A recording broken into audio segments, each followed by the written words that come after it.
सभी को नमस्कार। दोस्तों, हमने यह सुना है, बहुत बार सुन लिया है कि जैसा हम सोचते हैं वैसा हम बनते हैं। और जैसे ये नकारात्मक विचार आते हैं, नेगेटिव थिंकिंग आती है, तो हम बिल्कुल घबरा जाते हैं। हम ये सोचते हैं ये नकारात्मक विचार आएगा ना, हम वैसे बनेंगे, भैया इसे दूर भागना है। और हम बहुत भागते रहते हैं, कभी रुक करके देखते हैं ही नहीं।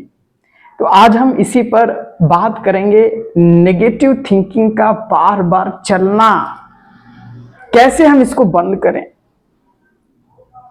तो दोस्तों, इसको बंद करने से पहले, इसे ओवरकम करने से पहले इस खोपड़ी के बारे में, इस ब्रेन के बारे में, इस माइंड के बारे में तो जानो। ये जो ब्रेन है ना, काफी हजारों लाखों साल पहले से ही इसका प्रोसेसिंग चलती आई है। हमारा जो उस समय का जो जीवन था, हजारों साल पहले, हम इतनी शांति, ये जो जीवन जी रहे हैं अभी, ऐसा जीवन नहीं था कि रूम में बिल्कुल सेफ्टी से हैं, सीसीटीवी लगाए हैं, कोई जानवर आया हम बंदूक है मार दिए, पुलिस को कॉल कर दिए। ऐसा जीवन नहीं था। हम पहले जंगलों में रहा करते थे, उसमें बहुत खतरनाक जानवर आते थे। कब हमारे ऊपर शेर आ जाए, कब कहीं से सांप निकल जाए, कोई भरोसा नहीं था। इसीलिए हम पहले बहुत डरते थे अपने जीवन को सर्वाइवल करने के लिए, जीवन को जीने के लिए। तो कहीं न कहीं वो हमारे ब्रेन के अंदर वो डर तो बैठा है ना, तो इसलिए डर चलता आया है इतने हजारों साल पहले से। ये जो हमारा ब्रेन है बिल्कुल चौकीदार है। आपको बोलते रहता है ये काम मत कर, इसलिए तू नहीं कर पाएगा, आराम से कर। बहुत विचार देता है। ये क्या करें, ये चौकीदार कितने हजार लाखों साल का पहले से ही इसका अनुभव है ना। हम तो अभी आए हैं, इसका अनुभव है। जिस तरह बुजुर्ग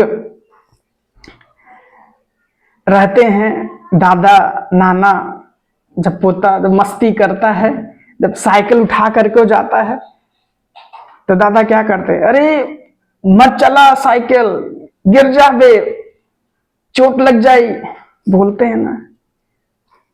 अगर वो बच्चा साइकिल नहीं चलाएगा तो कहां से सीखेगा। और दादा बेचारे डांट रहे हैं क्योंकि डरे हैं ना। क्यों डरे हैं? उन्होंने अपने जीवन बहुत कुछ देखा है। इसी तरह हमारे ब्रेन के अंदर एक चौकीदार है जो हर समय आपको रोकता है, डराता है। लेकिन इस चौकीदार को एक बार सुन लो, सारी समस्या समाप्त हो जाएगा। हम सुनते ही नहीं है। अगर मालिक अपने चौकीदार की बातें अच्छे से सुन लेगा और चौकीदार दोबारा बोलेगा नहीं, क्योंकि उसे लगेगा कि मैंने अपने मालिक को बता दिया है। ठीक है। अब इसी तरह हम अपने ब्रेन में चलने वाले विचार को जागरूक होकर के सुनिए।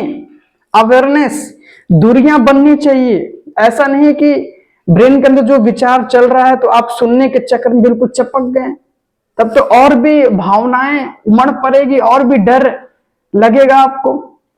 दूरियां पैदा करके इसे सुनो। दूरियां कैसे पैदा होगा? Awareness, self awareness. Self awareness से आपकी दूरियां बना कर रखता है। अवेयर रहो और देखो क्या क्या ये बोल रहा है। ये बोलेगा तू वहां मत जा, गिर जाएगा, तेरे साथ ये बुरा हो जाएगा, तू बोल नहीं पाएगा, पिछली बार ऐसा हुआ था, तुमने गलत काम कर दिया था। बस सुनो और इससे बोलो ठीक है, और क्या क्या होने वाला है ये बता, मैं मर तो नहीं जाऊंगा ना। तो चौकीदार बोलेगा नहीं नहीं, मर तो नहीं जाएंगे, तो फिर करने दो मुझे, एक बार इसे सुन लो। फिर आप जैसे ही आप सुन लोगे अवेयर होकर के, बस विचार बार बार आपको परेशान नहीं करेगा। ठीक है। तो अवेयरनेस की प्रैक्टिस करो दोस्तों। विचार तो पूरा जीवन चलने वाला है। अवेयरनेस के साथ रहोगे तो विचार आपको इफेक्ट नहीं कर पाएगा। इसी को जगाना है। आपके जीवन में कुछ भी परेशानियां हो, अवेयरनेस लाइए, सारे दुखों का नाश। चाहे आपको बोलने का इश्यू हो, चाहे जीवन में किसी भी चीज का डर हो, अवेयरनेस लाइए। जहां ज्ञान है वहां अज्ञान टिक नहीं सकता। जहां अंधेरा है वहां प्रकाश आ सकता है, लेकिन जहां प्रकाश है वहां अंधेरा कभी नहीं आ सकता है। तो दोस्तों, अगर आपको मेरे साथ योगा और ध्यान करना है सुबह सुबह, तो जरूर मेरे ग्रुप में शामिल होइए। हम सभी मिलकर के योगा ध्यान करते हैं और इस सेल्फ अवेयरनेस को बढ़ाते हैं। और हाँ, इसका कोई फीस नहीं है, कोई चार्ज नहीं। आप आइए, करिए, फायदा हो तो अपनी तरफ से जो देना होगा आप दे दीजिए, ठीक है, दान के रूप में। तो चलिए, आज का इतना ही। अगर अच्छा लगा तो जरूर कमेंट करो, मुझे बहुत अच्छा लगता है आपके कमेंट आते हैं। सभी का